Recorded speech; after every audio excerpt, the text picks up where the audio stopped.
Bank exam 2026। मैं यहाँ पर आपको समझाने के लिए आया हूँ कि 2026 में जितने भी बैंक एग्जाम्स होने वाले हैं उन सब की तैयारी आपको किस तरीके से करनी है। सिलेबस की बात भी करेंगे, हम समझेंगे कि जो 6 बैंक एग्जाम्स होते हैं उसमें क्या फ़र्क होता है। इंश्योरेंस एग्जाम्स के बारे में भी बात करेंगे और एक बड़ी डिटेल में समझने वाले हैं कि तैयारी किस तरीके से करनी है कि हमारे मार्क्स अच्छे आएँ और हमारा सिलेक्शन इसी साल ही पक्का हो जाए। सबसे पहले मैं अपने बारे में बता देता हूँ। मेरा नाम है आशीष अरोड़ा, मैं क्वांटिटेटिव एप्टीट्यूड पढ़ाता हूँ। पिछले 10 सालों से आप सब बच्चों के साथ इसी स्ट्रक्चर में काम कर रहा हूँ और जो मेरे साथ बच्चे जुड़े हैं उसमें से लगभग 1 लाख बच्चे इस समय बैंक में जॉब कर रहे हैं। तो एक जो मैंने समझ पैदा की है पिछले सालों में, आज वो आपके साथ शेयर करने वाला हूँ। बेसिकली आपको गाइड करने वाला हूँ, आपके साथ चलने वाला हूँ इस जर्नी में और आपको बताने वाला हूँ कि क्या गलतियाँ नहीं करनी है, पढ़ाई किस तरीके से करनी है। आप सब मेहनती बच्चे हो, आप सबको पता है जॉब आपकी लगनी है, मेहनत आपको करनी है। मैं आपको यहाँ पे ना सिर्फ सिखाने वाला हूँ, बाकी मेहनत आपकी है, बाकी सब क्रेडिट आपका है। तो आज आप समझेंगे कि ये मैथमेटिक्स सब्जेक्ट को कैसे जीतना है, क्या आता है मैथमेटिक्स में, किस तरह से बैंक के पेपर होते हैं और कैसे कैसे हम उनको तैयार कर सकते हैं। सबसे पहले आपके पूरे साल में कुछ एग्जाम्स होते हैं जो बिल्कुल पक्के होने ही हैं। जैसा कि आप देख पा रहे हो, कुछ एग्जाम्स को मैंने ग्रीन कलर से अंडरलाइन किया हुआ है। SBI PO, SBI clerk, IBPS PO, IBPS clerk, RRB PO, RRB clerk, ये एग्जामिनेशन पक्का होने ही होते हैं। इसके अलावा चांसेस होते हैं कि आरबीआई असिस्टेंट आ जाए। जो भी मैंने रेड कलर से अंडरलाइन किया हुआ है इनके बारे में पक्का नहीं होता कि वैकेंसीज आएंगी, बट आ सकती हैं। और साथ ही इनके क्वांटिटी के ऊपर भी, वैकेंट नंबर ऑफ वैकेंसीज के ऊपर भी थोड़ा सा डाउट होता है कि कितनी आ सकती हैं, कम आती हैं यूजुअली। तो ये जो मैंने अंडरलाइन किया हुआ है इंश्योरेंस एग्जामिनेशन, ये एग्जामिनेशन आते हैं, कभी आते हैं, किसी साल नहीं आते हैं, बट ये 6 पेपर हर साल होते हैं जो मैंने ग्रीन कलर से अंडरलाइन किए हुए हैं। अब इन सारी की सारी जितनी भी आप एग्जामिनेशंस को देख पा रहे हो, इन सब से ऑफिसर लेवल पे, क्लरिकल लेवल पे, इधर भी ऑफिसर लेवल पे, क्लरिकल लेवल पे जॉब लगती है। इन रफली एक साल में लगभग 50,000 वैकेंसीज आपको देखने को मिलती है। 50,000 वैकेंसीज जो आपको पूरे साल में देखने को मिलती हैं। एक अच्छी बात क्या है कि ये सारे के सारे एग्जामिनेशन का सिलेबस एक जैसा होता है। इंश्योरेंस एग्जाम में इंश्योरेंस अवेयरनेस ऐड हो जाती है जनरल अवेयरनेस के अंदर, बाकी ओवरऑल बाकी सारे एग्जामिनेशंस का सिलेबस बिल्कुल एक जैसा होता है। तो मतलब हमें एक तरीके के सिलेबस की पढ़ाई करनी है और हमारे सारे एग्जामिनेशन उसमें कवर हो जाएंगे। एसबीआई पीओ का जो एग्जामिनेशन था वो अगस्त में शुरू हुआ था इस साल, ठीक है। और इस साल भी जैसा सुनने को आ रहा है एसबीआई पीओ का एग्जामिनेशन अगस्त में ही होगा। अब जैसा इस बार चेंजेस हुए थे, आप सबने समझा था, मैंने इसके बारे में आपको बताया भी था। इस बार कुछ बदलाव किए थे आईबीपीएस ने कि पहले वो एसबीआई के एग्जामिनेशंस कराएंगे, फिर आईबीपीएस के, फिर आरआरबी के। तो उसी सीक्वेंस में एग्जामिनेशन होंगे, पहले पीओ का रिजल्ट आएगा फिर क्लर्क का। तो ये सब चीजें फॉलो होंगी और मोस्ट प्रोबेबली जैसा दिखाई दे रहा है इस बार भी एग्जामिनेशन आपके जुलाई अगस्त से शुरू होने वाले हैं। अब इन एग्जामिनेशंस के अंदर क्या फर्क होता है? अगर कोई ऑफिसर लेवल का एग्जामिनेशन होता है तो उसके अंदर प्रीलिम होता है, फिर मेंस होता है और फिर इंटरव्यू होता है। एक प्री का पेपर होता है, एक मेंस का पेपर होता है और फिर इंटरव्यू होता है। क्लर्क के पेपर में, कोई भी बैंक के क्लर्क की बात करूं मैं यहाँ पे, पहले प्री एग्जामिनेशन होता है, फिर मेंस एग्जामिनेशन होता है। प्री के जो एग्जामिनेशन होते हैं वो क्वालिफाइंग नेचर के होते हैं कि बस आपको उसे क्वालिफाई करना है, उसके मार्क्स जो है आपके फाइनल सिलेक्शन के ऊपर कोई इंपैक्ट नहीं डालेंगे। Just you have to cross the line, just you have to cross the cut off. पर अगर ऑफिसर लेवल के पेपर की बात करूं तो मेंस और इंटरव्यू के मार्क्स को कंबाइन करके फाइनल सिलेक्शन की लिस्ट बनाई जाती है। और क्लर्क में इंटरव्यू नहीं होता, सिर्फ मेंस के मार्क्स को कंसीडर करके फाइनल सिलेक्शन की लिस्ट बनाई जाती है। एक इंपॉर्टेंट सरप्राइज भी है आप सभी के लिए जो मैं बिल्कुल लास्ट में दूंगा, जिसको देखकर आप खुश हो जाएंगे। काफी दिन से आप मुझे ये करने के लिए बोल रहे थे। इट्स ए इंपॉर्टेंट थिंग जो मैं आपके साथ शेयर करूंगा, फ्री ऑफ कॉस्ट है, वो सबके लिए है और मैं अपने टेलीग्राम चैनल में वो मैं शेयर करूंगा, बट वो मैं लास्ट में बताऊंगा।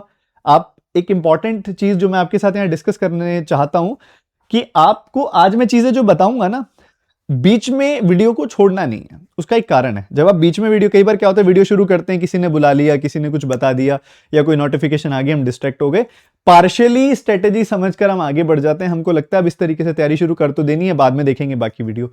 कई बार क्या होता है एक तरह की चीज मैं कोई बता रहा हूं और उसमें कुछ इंपॉर्टेंट चीज जो ऐड करनी है वो मैं आगे बता रहा होता हूं, तो अधूरा ज्ञान नुकसानदायक होता है। तो इस पूरी वीडियो को अच्छे से देखना है और स्ट्रेटेजी को समझने की कोशिश करनी है। ज्यादा लंबी वीडियो नहीं होगी, 20-25 मिनट, 30 मिनट, इससे ऊपर नहीं जाने वाली वीडियो। तो आप एक बार समझिएगा, अच्छे से सीखिएगा, ठीक है। तो ये आपने स्ट्रक्चर समझ लिया कि आपका सिलेक्शन किस तरीके से होता है। सिलेबस की बात कर लेते हैं। क्वांट के अंदर आपको जो पेपर में देखने को मिलता है, स्पीड मैथ्स या फिर वन लाइनर्स जिसको हम बोलते हैं, आपको टेक्निक्स चाहिए होती हैं, वैदिक मैथमेटिक्स की जो है टेक्निक समझनी होती है ताकि आप कैलकुलेशन अच्छे से कर सकें। सिंप्लीफिकेशन, अप्रॉक्सीमेशन आपके पेपर में आता है। नंबर सीरीज, जिसके अंदर मिसिंग नंबर सीरीज और रॉन्ग नंबर सीरीज होती है, वो पेपर में आती है। और पेपर में लीनियर, क्वाड्रेटिक और क्यूबिक इक्वेशन पे प्री में भी और मेंस में सवाल आते हैं। अब ये जो टॉपिक्स हैं, इनके प्री के सवाल थोड़े से इजियर लेवल के बनते हैं और जो मेंस के सवाल होते हैं थोड़े डिफिकल्ट लेवल के बनते हैं, बस ये फर्क होता है। बात करें अर्थमेटिक की, जो बहुत बड़ा पोर्शन होता है और बहुत ज्यादा इंपॉर्टेंट पोर्शन होता है, जो पेपर में बहुत मैसिव अपनी जगह लेता है, क्योंकि इसका इंपैक्ट प्री पे भी पड़ता है, मेंस पे भी पड़ता है। ठीक है, अब ये आप सभी के सामने पूरा का पूरा सिलेबस आप देख पा रहे हो। Percentage, ratio, proportion, mixtures, profit, partnership, age, problems on ages, average, SI CI, time and work, pipes and cistern, time speed and distance, boat stream, number system, mensuration, 2D 3D, PNC, probability, AP GP, HP. काफी चीजें आपने बचपन में सुनी हुई होंगी, पढ़ी हुई भी होंगी, बहुत सारी चीजें इसमें से।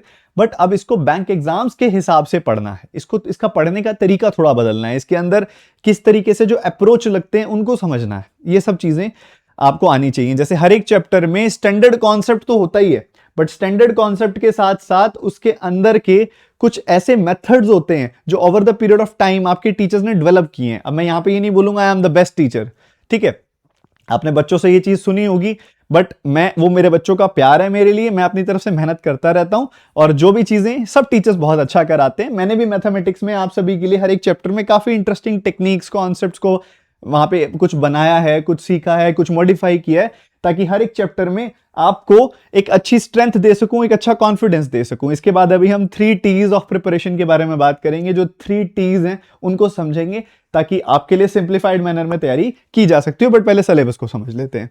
तो ये सारे टॉपिक्स का इंपैक्ट क्या पड़ता है? पहले प्री में आपके 10 से 15 सवाल इसके आते हैं, 35 में से, 35 में से। दूसरा, मेंस में इस पर बेस्ड जो क्वेश्चंस आते हैं अरिथमेटिक के, वो तो आते ही हैं, साथ साथ जो डेटा इंटरप्रिटेशन, जिसकी बात मैं इसके बाद करने वाला हूं, वो भी अरिथमेटिक पर पूछी जाती है। तो अरिथमेटिक कहीं ना कहीं किसी ना किसी तरीके से आपके सामने आती ही आती है। और प्री में भी इसका कंट्रीब्यूशन अच्छा खासा है, 30 से 40%।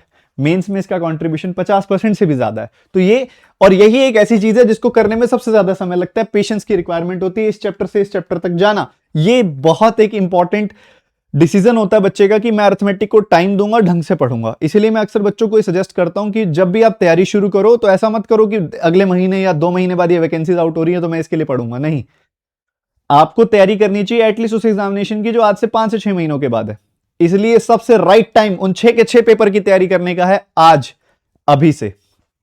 चलिए आगे समझते हैं। अब आपके सिलेबस में एक टॉपिक होता है जिसको बोलते हैं DI, डेटा इंटरप्रिटेशन। ग्राफ्स होते हैं इसके अंदर, मेजरली ग्राफ्स होते हैं इसके अंदर।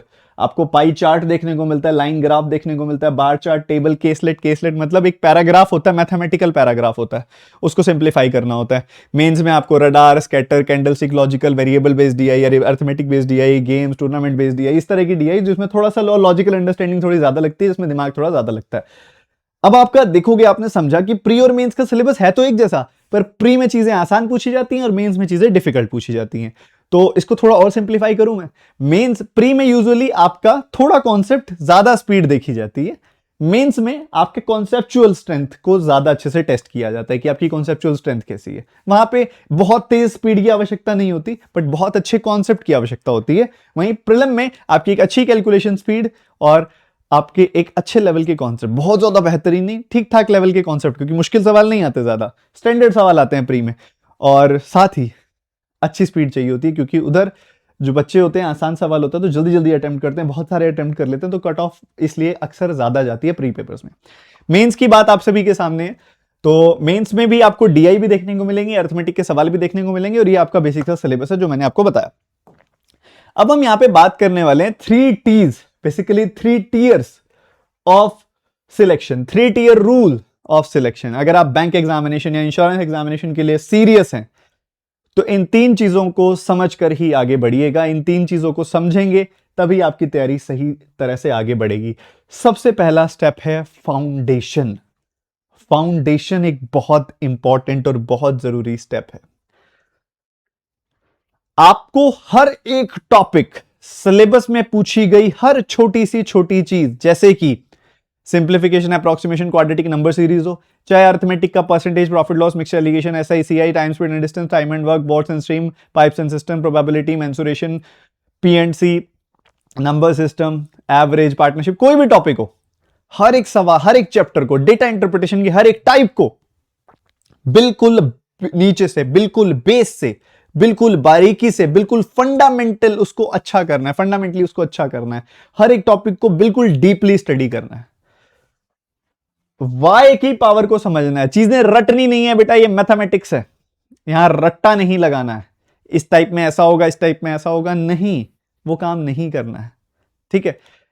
आपको हमेशा वाई पे ध्यान देना है। जिस बच्चे ने मेरी क्लासेस पढ़ी हैं ढंग से, पहले भी पढ़ा है, चाहे यूट्यूब पे अटेंड की है आपने क्लासेस, चाहे आपने पेड पे क्लासेस अटेंड की हैं, मैं आपको हर छोटी चीज एक्सप्लेन करता हूं कि ऐसा हुआ क्यों है, ऐसा क्यों हुआ है, क्योंकि बेसिक से टाइप रट लेना, बेसिक सा टाइम अच्छे से लगा लेना, थोड़ा बहुत समझ लेना, ऐसे ऐसे करते हैं, वैसे वैसे करते हैं, अंदाजा लगा लेना, इससे प्री तो क्वालिफाई हो सकता है, मेंस क्वालिफाई नहीं हो सकता।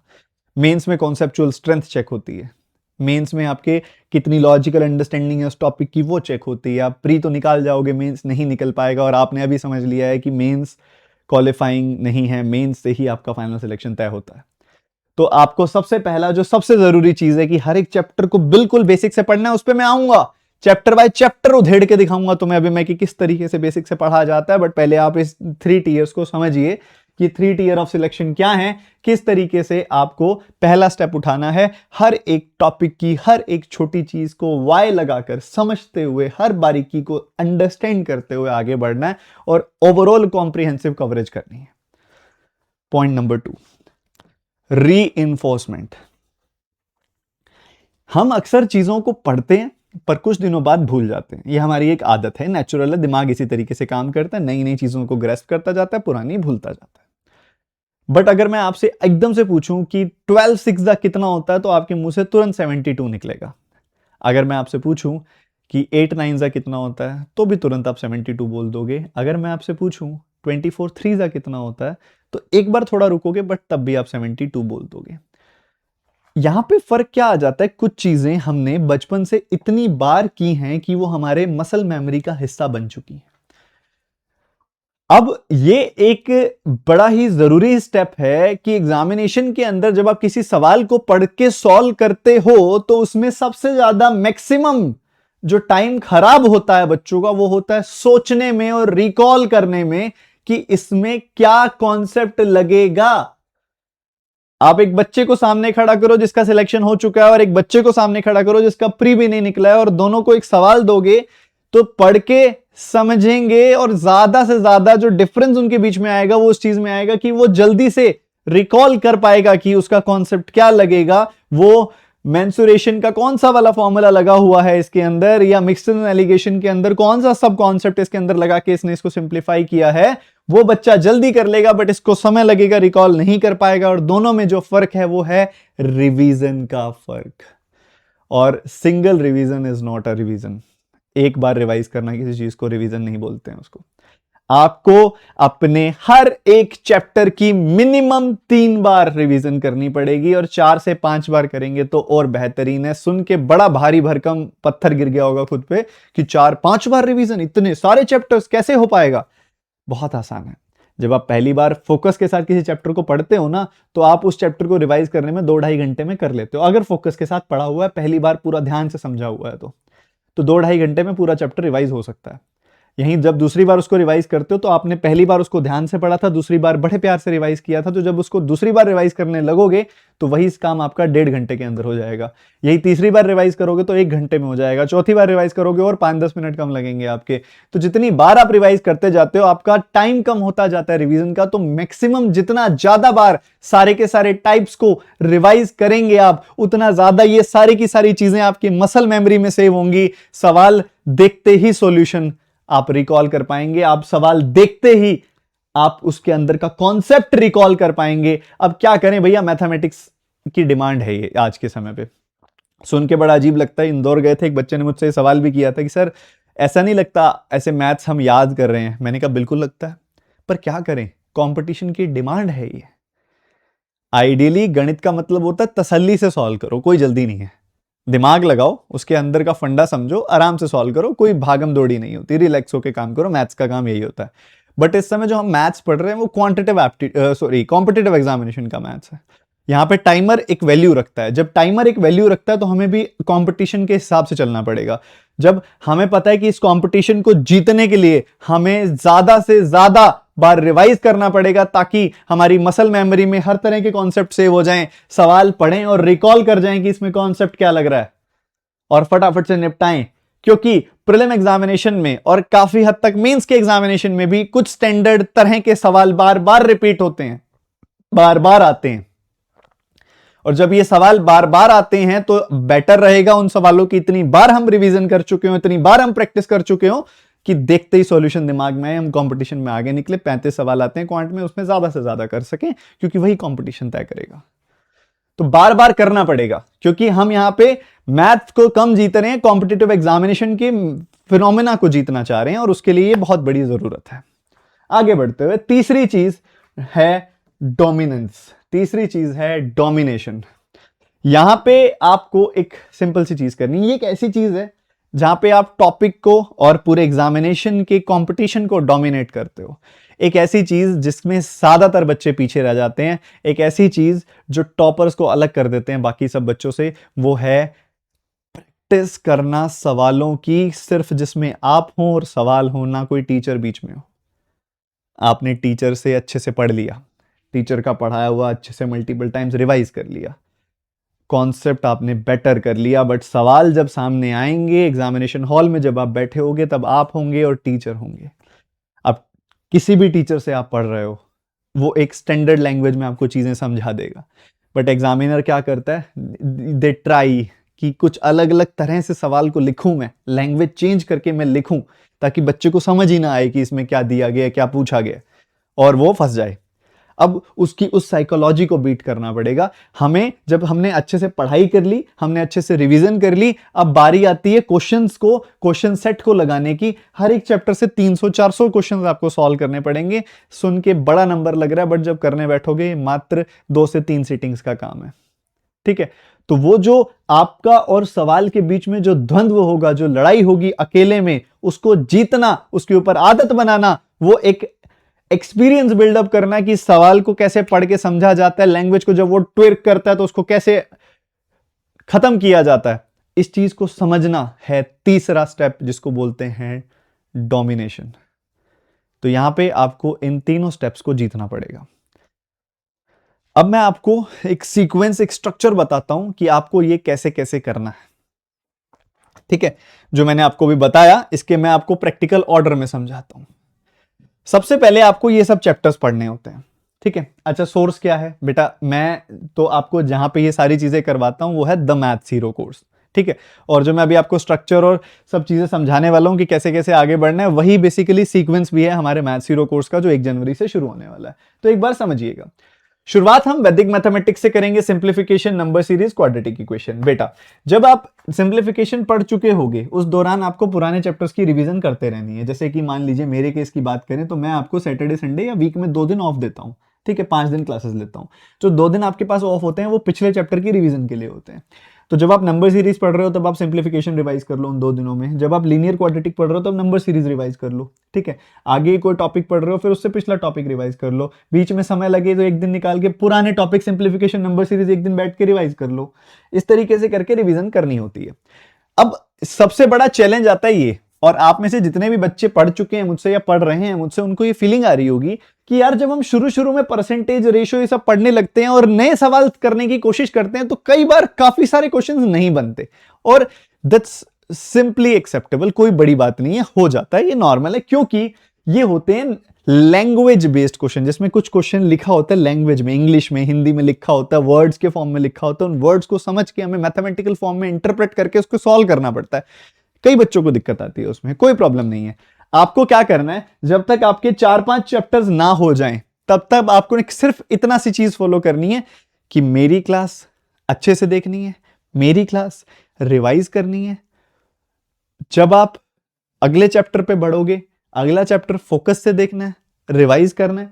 पुराने चैप्टर को जब रिवाइज करना है तो उतना ही रिवाइज करना है जितना मैंने पढ़ाया है। उतना ही पढ़ो, रिवाइज करो, उतना ही पढ़ो, रिवाइज करो, वीडियो देखो, रिवाइज करो, पीडीएफ से रिवाइज करो, नोट से रिवाइज करो, सिंपली। ऐसे जब 4-5 चैप्टर हो जाए ना आपके, तब आपका वर्ड प्रॉब्लम्स में कॉन्फिडेंस बढ़ने लगेगा। और वर्ड प्रॉब्लम्स में जब कॉन्फिडेंस बढ़ने लगेगा, उसके बाद आप जाके जब इसको रिवाइज करके इसके ऊपर बेस्ड क्वेश्चन सॉल्व करने लगोगे। सबसे पहले जो क्लास के क्वेश्चंस दिए, मैं खुद जो फाइल दूंगा वो सॉल्व कर लेना, क्लास के क्वेश्चन रिवाइज कर लेना, मैंने जो फाइल दी है वो सॉल्व कर लेना। उसके बाद आप कहीं से मर्जी सवाल लगा देना, जो मर्जी सवाल लगा देना, सॉल्व हो जाएंगे उसके बाद, ठीक है। बट उसके लिए आपको 4-5 चैप्टर को पेशेंस के साथ खुद पर और मुझ पर विश्वास रख के आगे बढ़ना पड़ेगा, ताकि फेमिलियरिटी हो लैंग्वेज की, फेमिलियरिटी हो इस तरह के सवालों की, ठीक है। तो आप एक चैप्टर पढ़ रहे हैं, उस चैप्टर को सोने से पहले उस क्लास को तो रिवाइज कर ही रहे हैं, और वीकेंड पे आप क्या कर रहे हैं, पिछला चैप्टर रिवाइज कर रहे हैं। ऐसे ही आपका ये चलता रहेगा। बीच बीच में जो पुराने चैप्टर्स हो उनके लिए भी स्लॉट बनाते हुए आपने चलना है, ठीक है। जब आपका कोर्स खत्म हो जाएगा, तब आप 15 से 20 दिन का एक सेट लगाएं अपने आप का, 15 से 20 दिन का एक शेड्यूल बनाएं, जिसके अंदर हर एक चैप्टर को बैठ के एक एक दो बार और रिवाइज किया जाएगा। पैरेलली जब आपके 5-6 चैप्टर्स हो चुके होंगे अरिथमेटिक वाले जो मैंने आपको बताए थे, जब एक कंफर्ट लेवल सेट हो जाता है, उसके साथ ही मैं डीआई शुरू करूंगा। एक बैच डीआई का ऑलरेडी हो चुका है, आपका उड़ान प्री डीआई कोर्स। अब आपके लिए मैं उड़ान प्री डीआई 2.0 भी लेके आऊंगा, जब आपके अरिथमेटिक के कुछ चैप्टर्स हो चुके होंगे, तो उड़ान प्री डीआई 2.0 कोर्स भी आएगा, ठीक है।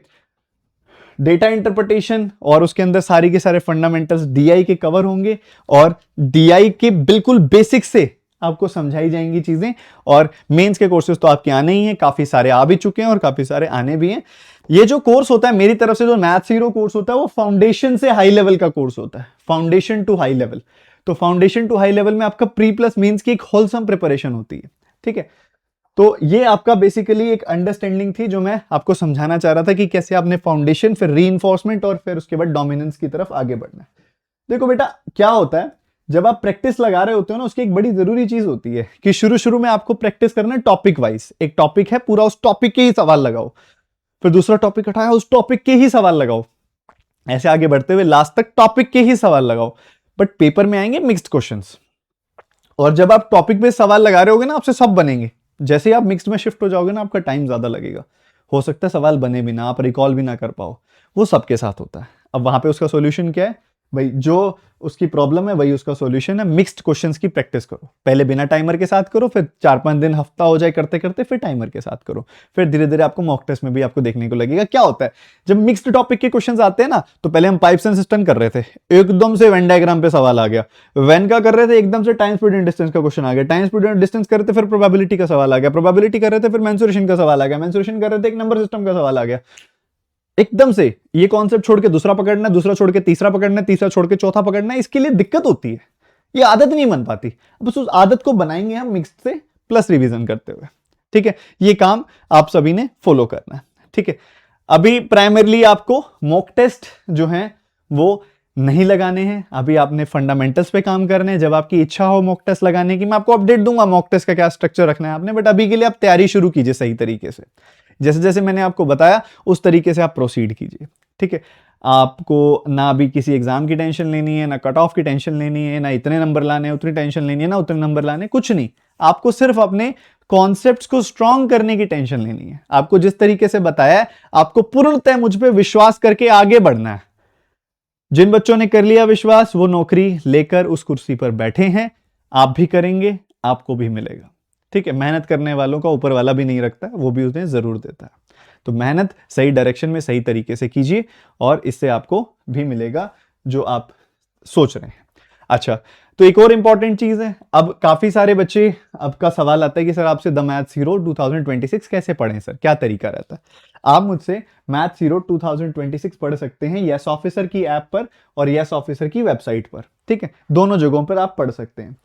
क्या आपका सिर्फ अकेला द मैथ्स हीरो 2026 कोर्स मिलता है? नहीं, क्योंकि एक्चुअल में ये अकेला कोर्स आपको सिलेक्शन तक नहीं ले जा पाएगा।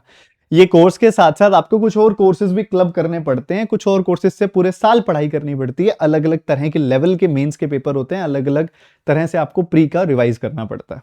तो इसलिए इस अकेले कोर्स के बाद कुछ कुछ कोर्सेज की जरूरत फ्यूचर में भी पड़ती है, इसलिए हमने इसको ना कि सिंगल कोर्स बल्कि ऑल कोर्सेज का एक बंडल बनाया हुआ है कि जिसमें आप सारे कोर्सेज ले सकते हैं, ठीक है। हमारा मकसद है कि कोई भी बच्चा अगर गांव में भी बैठा है ना, तो वो भी ये फीस अफोर्ड कर सके। हम ऑफलाइन में जाके पता करके आए तो पता चला 30,000, 35,000, 28,000, 25,000 फीस है बच्चों से जो ली जा रही है बैंक की तैयारी में, जिसमें रोज की एक सब्जेक्ट की 45 मिनट की क्लास होती है। देख के काफी बुरा लगता है कि किस तरीके से वहां पे परेशान किया जा रहा है बच्चों को, इतने पैसे भी लिए जा रहे हैं और उसके बाद वो चीज उनको दी नहीं जा रही जिस चीज के वो हकदार हैं। तो आज अगर कोई गांव का बच्चा भी आएगा, कोई ऐसी जगह से बच्चा भी आएगा जहां पे मान लीजिए उसकी क्षमता कम है पे करने की, ठीक है, चाहे आप गांव से आते हैं, चाहे आप शहर से आते हैं, चाहे आपकी क्षमता काफी ज्यादा है पे करने की, चाहे आपकी क्षमता काफी कम है पे करने की, ठीक है, कहीं से भी अगर आप बच्चे आ रहे हैं, पढ़ना चाह रहे हैं, रिसोर्सेज की कमी है, आपके लिए फीस ऐसी रखी हुई है कि हर बच्चा अफोर्ड कर सकता है। और आपके लिए डिलीवरेबल, वैल्यू एडिशन और कोर्सेज ऐसे रखे हुए हैं जहां जैसे कोर्सेज आपको कहीं नहीं मिलेंगे। इस चीज की आपके सर आशीष अरोड़ा यहां पे गारंटी लेते हैं। द मैथ्स हीरो 2026 जो कि नया फाउंडेशन कोर्स है वो तो आपको मिलेगा ही, लास्ट ईयर वाला कोर्स भी आपको मिलेगा, उससे पिछले साल वाला कोर्स भी मिलेगा। इसके अंदर की सारी पीडीएफ भी आप एक्सेस कर सकते हो, सारे टेस्ट भी एक्सेस कर सकते हो दोनों कोर्सेज से। उड़ान प्री डीआई कोर्स जो लास्ट ईयर का आपका उड़ान का प्री डीआई का फाउंडेशन कोर्स है वो भी आपको मिलेगा। ये दोनों प्रैक्टिस कोर्सेज भी आपको मिलेंगे। और इस साल जितने भी नए कोर्सेज आने वाले हैं जैसे कि उड़ान प्री डीआई 2.0 वो भी आपको मिलेगा। इसके अलावा प्रैक्टिस कोर्सेज भी आपको मिलेंगे। मेंस के courses, massive topic based mains का कोर्स ये भी आपको मिलेगा। Level up course, level up 2.0, mains से to mains first, operation mains, mains made easy 2.0, mains DI smart book, सारे के सारे कोर्सेज आपको मिलेंगे एक सिंगल फीस पे करके, ठीक है। ये आपको कोर्सेज आप यस ऑफिसर पर अटेंड कर सकते हो। सिंपल है, यस ऑफिसर ऐप डाउनलोड करो, यस ऑफिसर वेबसाइट पे जाओ, अपने नंबर से ओटीपी लॉगिन करो और आप वहां पर जाके ये सारे कोर्सेज पढ़ो, ठीक है। आप फीस क्या है अब आपके स्क्रीन पे आप देख पा रहे हो। एक साल के लिए आपको सब्सक्रिप्शन चाहिए जिसमें एक साल में आप सारे कोर्स क्लासेस की एक्सेस कर पाओगे। आपकी फीस डिस्काउंट के बाद इतनी हो जाएगी, फीस फाइनली आपकी इतनी हो जाएगी। अगर आप 2 सालों की एक्सेस लेना चाहते हो, जैसे कि काफी सारे ऐसे बच्चे हैं जो फाइनल ईयर में है, काफी सारे ऐसे बच्चे जिनको चाहिए कि मैं अगले साल भी अगर कोई पेपर देना चाहूं तो मेरे पास कंटेंट हो, तो वो 2 साल की भी सब्सक्रिप्शन ले सकते हैं। वैसे तो आपको फीस इतनी दिखाई देगी, बट आप इस कोड का इस्तेमाल कर लोगे तो आपकी फीस इतनी हो जाएगी, कम हो जाएगी, ठीक है। तो जो बच्चा आना चाहिए आ सकता है। दूसरी बड़ी बात, कुछ बच्चे ऐसे भी हैं जो सारे सब्जेक्ट्स पढ़ना चाहते हैं, सभी टीचर से पढ़ना चाहते हैं, तो वो यस ऑफिसर की 1 प्रीमियम सब्सक्रिप्शन भी ले सकते हैं, कंप्लीट सब्सक्रिप्शन पूरे प्लेटफॉर्म की, जिसमें सारे टीचर्स की क्लासेस की एक्सेस आपको मिल जाएगी। और उसकी फीस भी आप देख पा रहे हैं, अगर आप ये कोड यूज करते हैं सफलता, तो आपको इतनी फीस में पूरे सारे सब्जेक्ट्स की एक्सेस आपको मिल जाएगी। अब बात आती है एक सरप्राइज की, जिसके लिए आपको मैंने स्टार्टिंग में बोला था कि सर एक सरप्राइज भी दूंगा मैं लास्ट में आपको। तो वो जो सरप्राइज है वो मैं अब आपके साथ शेयर करना चाहता हूं कि मैंने आपके लिए एक पीडीएफ का बंडल बनाने के लिए टीम को बोला है, जो फ्री ऑफ कॉस्ट है आप सभी के लिए। अब इस पीडीएफ के बंडल में आपको काफी सारी तगड़ी पीडीएफ्स मिलने वाली हैं, बहुत ही जबरदस्त, बहुत ही इंपॉर्टेंट, बहुत ही ज्यादा जरूरी। आपके लिए एक पीडीएफ बंडल में लॉन्च कर रहा हूं, जिसकी फर्स्ट पीडीएफ मैं आज रिलीज करूंगा, जो कि है 500 plus simplification questions. 500 plus simplification questions. ये जो बंडल है, इसकी पीडीएफ जो है आगे आने वाले दिनों में रिलीज होती रहेंगी और आपको मिलती रहेंगी। आपको बस इन्हें जल्दी से जल्दी फिनिश करना है। इसकी फर्स्ट पीडीएफ रिलीज कर रहा हूं मैं आप सभी के साथ, 500 प्लस सिंप्लीफिकेशन क्वेश्चंस। ऐसे ही आपको quadratic, number series, arithmetic, DI सबकी मिलेंगी पीडीएफ प्रैक्टिस करने के लिए। तो ये पीडीएफ जो है मैं टेलीग्राम चैनल में शेयर कर रहा हूं। टेलीग्राम चैनल का लिंक आपको इस वीडियो की डिस्क्रिप्शन में मिल जाएगा। 500 प्लस सिंप्लीफिकेशन की पीडीएफ मैं आज रात तक आप सभी के साथ शेयर कर दूंगा, ठीक है। तो जो भी बच्चा इसको सॉल्व करना चाहे, मेरे ऑप्शन दे रहा हूं मैं, समझदार बच्चा जरूर सॉल्व करेगा, वो इसको जरूर सॉल्व करे। और जो जो चीजें मैंने आपको 3 टियर और रूल ऑफ सिलेक्शन, इसके अलावा जो भी चीजें मैंने आपको समझाई हैं, उम्मीद कर रहा हूं कि आप उन सब चीजों का पूरा फायदा उठाएंगे। अच्छा, अब सवाल आता है सर ये द मैथ्स हीरो कोर्स जो है आपका, ये कब से शुरू हो रहा है? द मैथ्स हीरो 2026 जो शुरू हो रहा है वो 1 जनवरी 2026 से शुरू हो रहा है।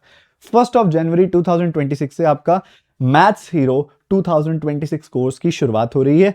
क्लास की जो टाइमिंग रहेगी वो रहेगी सुबह 7:30 बजे से 9 बजे तक, ताकि अगर कोई बच्चा जॉब के लिए भी जा रहा है तो वो भी अटेंड कर सके, वर्किंग प्रोफेशनल्स भी अटेंड कर सके और बाकी बच्चे भी अटेंड कर सके। ये बड़ा ही खूबसूरत समय होता है सुबह 7:30 बजे, क्योंकि हम बिल्कुल फ्रेश माइंड के साथ पढ़ाई कर रहे होते हैं, बिल्कुल फ्रेश माइंडसेट के साथ, बिल्कुल फोकस माइंडसेट के साथ। सुबह सुबह हमारा दिमाग भी अपनी पूरी क्षमता पे काम करता है और मैथमेटिक्स पढ़ने का ये सबसे जबरदस्त समय होता है। तो इस समय हम पढ़ेंगे, हमारी वीक में 5 क्लासेस होंगी और ये पहली क्लास हमारी 1 जनवरी से शुरू होगी। पहली क्लास होगी वैदिक मैथ्स की, ठीक है। इस कोर्स को हम लगभग 5 महीने में खत्म करेंगे। करना चाहूं तो मैं 3 महीने में भी खत्म कर सकता हूं, बट अगेन वही बात आ जाएगी, अधूरापन नहीं, पूरा पूरा का पूरा जितना भी जरूरत है प्री प्लस मेंस की पूरी तैयारी इसके अंदर आपको मैं करा दूंगा। साथ साथ मैं आपको गाइड भी करता रहूंगा कि पैरेलली आपको और कौन कौन से कोर्सेज से पढ़ाई करनी है, ताकि आप मेंस को भी एग्रेसिवली आगे बढ़ा सकें। ठीक है, तो ये आप सभी के लिए टारगेट है इस 2026 का। आप इसको अच्छे से कंप्लीट करो और अपनी तैयारी में आगे बढ़ जाओ। इसके अलावा कुछ बच्चे ऐसे भी होंगे जो कोर्सेज अफोर्ड नहीं कर पा रहे होंगे, जो अफोर्ड नहीं कर सकते। ऑल्दो हमने फीस बहुत ज्यादा कम रखी है, बट स्टिल बच्चे अफोर्ड नहीं कर सकते। वो बच्चे यूट्यूब पर एक्टिव रहें, स्टडीफाइड यूट्यूब चैनल को सब्सक्राइब कर दें, बेल आइकन पे क्लिक कर दें, क्योंकि आपको हर हफ्ते यहाँ पे भी बहुत बेहतरीन क्लासेस मिलेंगी। आप इधर की पुरानी वीडियोज और पुरानी क्लासेस देखकर भी सीख सकते हैं, पढ़ सकते हैं। ठीक है, अब इसके बाद मैं आपसे जानना चाहूंगा कि आपका इस तैयारी को लेके, इस बैंक एग्जाम स्ट्रक्चर को लेके क्या ऐसा मन में डाउट है, शेयर करें। और आप अपने आप को क्या सपना लेकर बैठे हैं, क्या गोल लेकर बैठे हैं, एक बार अपने हाथ से जरूर लिखें। मैनिफेस्टेशन इंपॉर्टेंट होती है। आज हमें देखना होगा, आज हमें लिखना होगा कि मैं 2026 में एसबीआई पीओ बनना चाहता हूं, मैं 2026 में एसबीआई की ये जॉब लेना चाहता हूं, मैं 2026 में आईबीपीएस का पीओ बनना चाहता हूं, मैं 2026 में इस बैंक में पीओ बनना चाहता हूं। जो भी आपकी मैनिफेस्टेशन है, जो भी आपका सपना है, वो जरूर इस कमेंट सेक्शन में लिखें। अपने हाथ से जब हम लिख देते हैं ना, तो हमारे ओवरऑल स्ट्रक्चर, प्लानिंग में, शेड्यूल में, टाइम टेबल में बहुत भयंकर, बहुत ही जबरदस्त बदलाव देखने को मिलता है। तो एक बार अपने हाथ से जरूर लिख दें। इसके बाद जो आपकी मैं नेक्स्ट चीज लेकर आने वाला हूं, वो लेकर आने वाला हूं time table and study plan, कि एक बच्चे का, एक बैंक एग्जाम के एस्पिरेंट का क्या टाइम टेबल और क्या स्टडी प्लान होना चाहिए, वो मैं आप सभी के साथ शेयर करूंगा। That will be your next video. ठीक है, वो आपको जल्दी से देखने को मिलेगी। इस वीडियो को आप पूरा समझें, पूरा फायदा उठाएं और जो चीजें मैंने बोली हैं उसको फॉलो करें। All the best, take care, जय हिंद और ध्यान रखिए अपना।